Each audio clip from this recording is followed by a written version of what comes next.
গর্ভে তাহার নূর মা আমিনা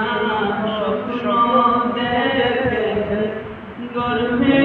তাহার নূর সেই নূরের নাম রাখিলেন সেই নূরের নাম রাখিলেন মুহাম্মদ রাসূল নবীজি আল্লাহ আল্লাহ আল্লাহু লা ইলাহা ইল্লাহু আল্লাহ আল্লাহ আল্লাহু লা ইলাহা ইল্লাহু রহমতের নবীজি বরকতের নবীজি